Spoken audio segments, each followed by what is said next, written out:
जो लोग माँ बाप अपने बच्चों पे जुल्म करें, अपने बच्चों में से किसी एक को चुन ले, बाकियों का रगड़ा फेरें, वो थोड़ी जन्नत में जाने वाले हैं। अल्लाहु अकबर। हमारे पास जो दीन है ये इबादत करने के लिए सिर्फ नाजिल नहीं हुआ, ये इबादत के जरिए अच्छा समाज बनाने के लिए अल्लाह ने हमको दिया है। मिसाल के तौर पे आप सब लोग माशाल्लाह बड़े हैं, साथ ही में उत्तर प्रदेश लगता है, वहां तो बड़े बड़े, ठीक, वहां बड़े बड़े इदारे हैं माशाल्लाह। वो सुबह शाम आपको क्या समझा रहे हैं, वो भी यही बात आपको दोहरा रहे हैं कि दीन का मतलब सिर्फ इबादत नहीं है, दीन का मतलब इबादत के जरिए अच्छा इंसान बनने की कोशिश करना है। दीन के जरिए एक अच्छा बेटा बनना है, अच्छी बेटी बनना है, अच्छा शौहर बनना है, अच्छी बीवी बनना है, अच्छे माँ बाप बनना है। अब वो सारे फजाइल माँ बाप के लिए थोड़ी है। जो लोग माँ बाप अपने बच्चों पे जुल्म करें, अपने बच्चों में से किसी एक को चुन ले, बाकियों का रगड़ा फेरें, वो थोड़ी जन्नत में जाने वाले हैं। जो ज्यादती कर रहे, जो जानबूझ के लोगों का हक मार रहे अपनी औलाद में से ही, उनकी भी तो पकड़ होने वाली है। एक साहबी नबी अलैहिस्सलाम के पास आए अपनी बीवी को लेके, या रसूलल्लाह अपनी प्रॉपर्टी बड़े बेटे के नाम करनी है। फरमाया तू इस जुल्म में मुझको शामिल करना चाहता है? ये जो गुंडागर्दी करने लगा तो चाहता है कि इसमें नबी अलैहिस्सलाम की तस्दीक हो जाए, बाकी बच्चे कहां हैं, उनका हक कहां है? ठीक है, माँ बाप के पैरों के नीचे जन्नत है, बाप जन्नत का दरवाजा है, लेकिन अल्लाह ताला ने उनको हमारा कफील बनाया, कफील बनाया। तो आप में से जो माँ बाप हैं उनकी भी जिम्मेदारी बनती है कि वो बच्चों के अंदर बराबरी को कायम करें, मोहब्बत की बिना पर नहीं, नबी अलैहिस्सलाम की सुन्नतों की बिना पर। अब मिसाल के तौर पे हम सब नमाज पढ़ते हैं, आप पढ़ते हैं सब नमाज इंशाल्लाह? अरे पढ़ते हो इंशाल्लाह? जो नहीं पढ़ते तो आज से पढ़ेंगे इंशाल्लाह। नमाज किस लिए पढ़ते हैं? ताकि हम अच्छे बंदे बन जाएं। अल्लाह तो तभी राजी होगा ना जब हम अच्छे होंगे। अगर कोई ठग नमाज पढ़ेगा अल्लाह को अच्छा लगेगा? बताओ। अगर कोई बेईमान नमाज पढ़ेगा अल्लाह को अच्छा लगेगा? अगर कोई शराबी नमाज पढ़ेगा अल्लाह को अच्छा लगेगा? हाँ? कोई अपनी बहन का हक मार के नमाज पढ़ेगा अल्लाह को अच्छा लगेगा? नमाज इस तरह पढ़नी चाहिए। मिसाल के तौर पे हम सब अभी मस्जिद में जाएंगे, असर की नमाज पढ़ेंगे, नमाज पढ़ के जब बाहर निकलेंगे और सामने अगर हमारी कोई बेटी, कोई बहन, चाहे वो मुसलमान है, चाहे वो हिंदू भाई की बेटी है, चाहे सिख की है, चाहे दलित की है, जैनी की है, बोधी की भी है, किसी की बेटी है, अगर हमने किसी की बेटी की तरफ जिना की निगाह से देखा है तो फिर हम नमाज पढ़ के नहीं आए, हम बेईमानी करके आए। अगर हमारी नमाज हमें रोक नहीं ना रही, गुनाह से नहीं ना रोक रही। मैंने अपने वालिद शेर इस्लाम हजरत मौलाना हबीबुर रहमान सानी लुधियानवी रहमतुल्लाह अलैह को पूछा, मैं कहा हजरत अगर नमाज पढ़ने के बावजूद गुनाह ना छूटे तो क्या करें? तो फरमाने लगे बेटा उस वक्त तक अच्छी तरह नमाज पढ़ते रहो जब तक तुम्हारी नमाज तुम्हें गुनाहों से रोक ना दे। जब तक तुम्हारी नमाज तुम्हें गुनाहों से रोक ना दे उस वक्त तक अच्छी तरह नमाज पढ़।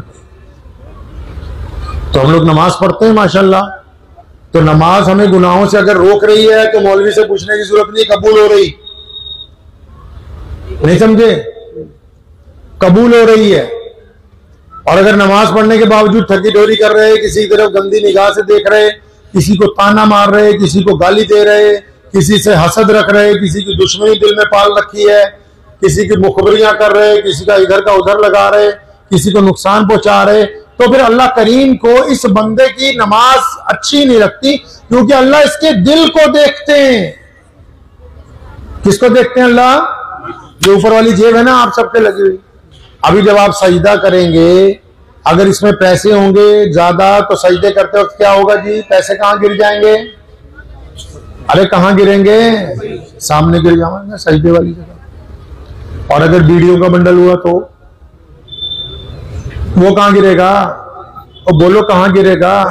वो भी सामने गिरने वाला।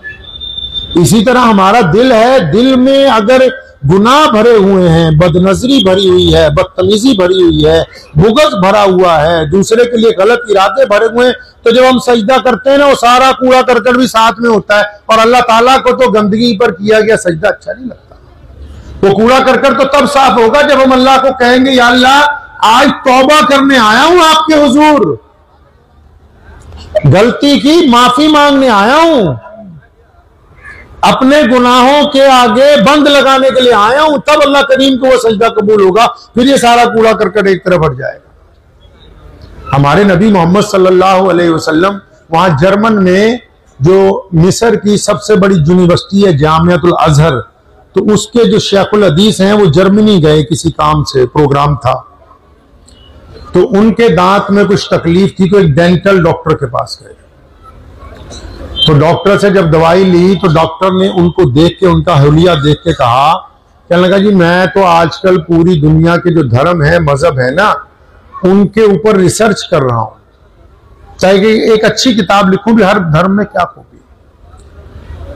तो मौलाना साहब ने ये नहीं कहा भी हमारा मजहब भी पढ़िएगा, नहीं। उन्होंने अपना कार्ड उनको दिया, फरमाया कभी फुर्सत मिले तो मोहम्मद सल्लल्लाहु अलैहि वसल्लम की जिंदगी भी आपने इंटरनेट पर पढ़ लेनी।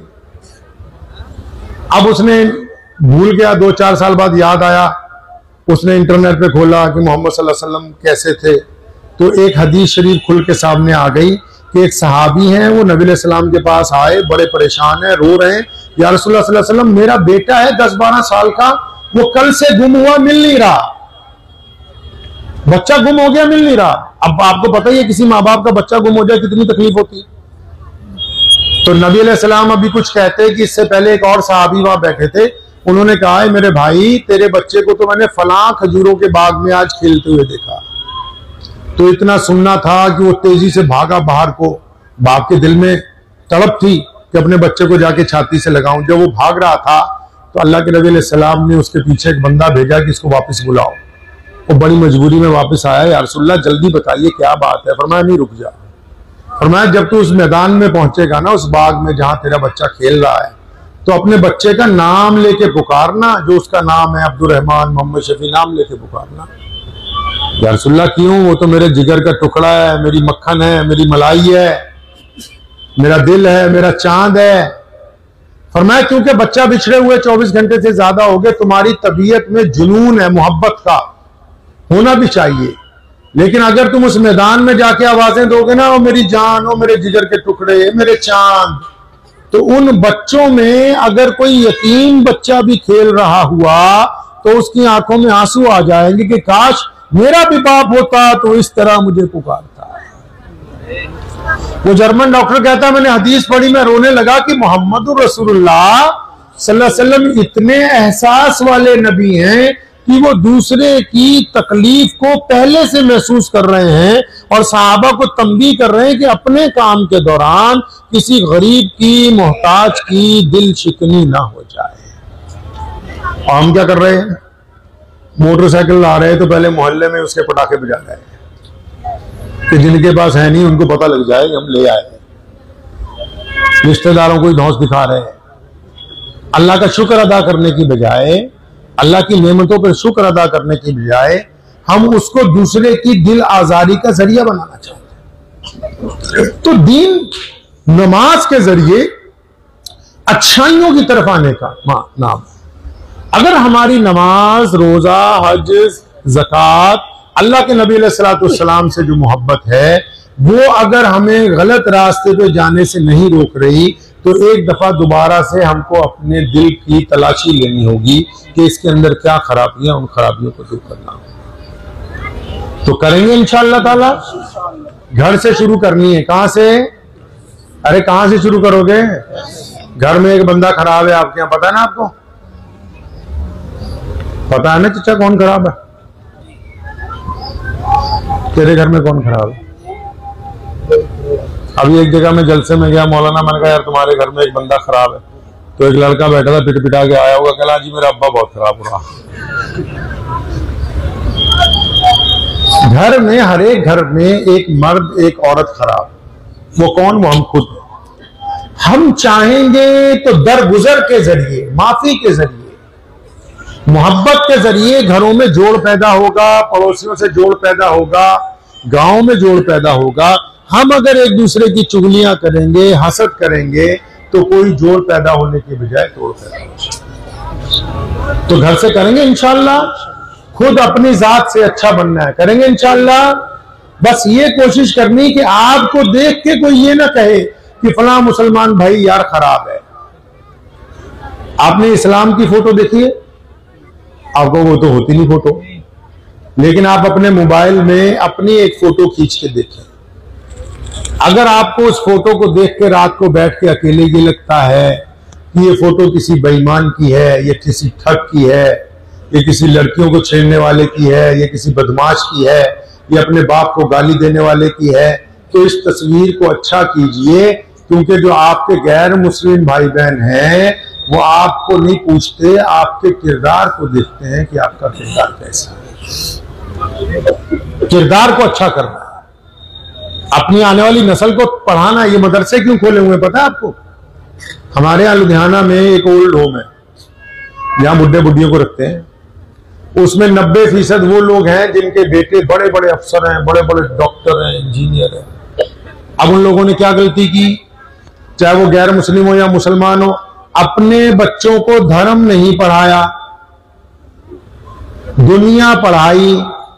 अब यूनिवर्सिटी वालों ने तो लिख के लगा रखा है कि प्रोफेशनल यूनिवर्सिटी है, 5 लाख लगाओगे तो 15 लाख की नौकरी लग जाएगी, 10 लाख रुपए पढ़ाई पे लगाओगे तो 30 लाख सालाना की नौकरी लगेगी, 60 लाख लगाओगे तो सालाना 1 करोड़ रुपए का पैकेज मिलेगा। तो वो तो धंधा करना सिखा रहे हैं। और अगर साथ में हम इनको धर्म पढ़ा देते, अपने अपने मजहब को पढ़ा देते, चाहे वो किसी भी मजहब से ताल्लुक रखते हैं, तो धर्म के जो लोग हैं वो इनको कहते कि बेटा करोड़पति होने के बावजूद अगर माँ से बदतमीजी करोगे तो नमाज नहीं होगी, बड़ा अफसर बनने के बावजूद अगर बाप से बदतमीजी करोगे तो अल्लाह तुमसे नाराज हो जाएंगे, बहुत बड़ा बंदा बनने के बाद, व्यापारी बनने के बाद अगर 2 नंबर में पैसे कमाओगे तो खुदा तुमसे नाराज हो जाएगा। ये दुनिया वालों ने पैसा कमाना सिखाना है, दीन वालों ने हलाल और हराम की तमीज सिखानी है। इसलिए हम बार बार कहते हैं कि दोनों तालीमें जरूरी, ताकि जब मर जाओ तो बच्चे इधर उधर ना भटकें, अजी मौलवी साहब दुआ करा दो, खुद भी एक आधा पारा तुम्हारे लिए पढ़ दें, खुद भी मगफिरत के लिए दुआ कर दें। तो करेंगे इंशाअल्लाह ताला। अपने अंदर तब्दीली लानी है, कुछ ना कुछ बदलेंगे अपने अंदर से इंशाअल्लाह। सबसे पहले अच्छा सोचना है, अच्छा बोलना है, सब्र से काम लेना है। बहादुर वो नहीं है कि जो गाली के जवाब में गाली दे, जो लड़ाई के जवाब में लड़े ही नहीं। मोहम्मद रसूलुल्लाह ने फरमाया बहादुर वो है जो सब्र का मुजाहिरा कर दे, मुसीबत को टाल दे, परेशानी के वक्त को निकाल दे, उसको हम बहादुर कहते हैं। तो रहेंगे इंशाअल्लाह। तो दीन के ऊपर चलना है इंशाअल्लाह। बच्चों को दीन भी पढ़ाना है, दुनिया भी पढ़ाना है। दुआ कीजिए अल्लाह करीम मुझे भी और आप सबको इन बातों पर अमल की तौफीक अता फरमाए। व आखिरु दावाना अनिल हम्दुलिल्लाह।